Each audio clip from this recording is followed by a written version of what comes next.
వాస్తవానికి ధర్మం అంటే ఏమిటి? దాని గురించి ఎవరైనా తెలుసుకోగలిగారా?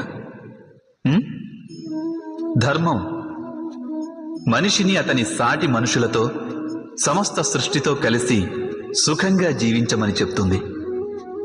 ఈ కారణం చేతనే కేవలం ఒక ధార్మిక స్థలంలోనే మనిషికి ఎల్లప్పుడూ శాంతి లభిస్తుంది.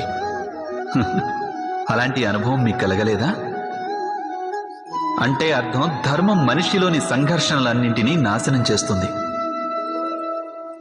మరి దీని అర్థం మనిషికి సాటి మనుషులతో ఎలాంటి సంఘర్షణలు ఉండవని కాదు కదా?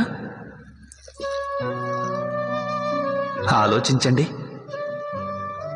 అంటే ప్రేమనేది ఉన్న చోట సంఘర్షణ ఉండక తప్పదా?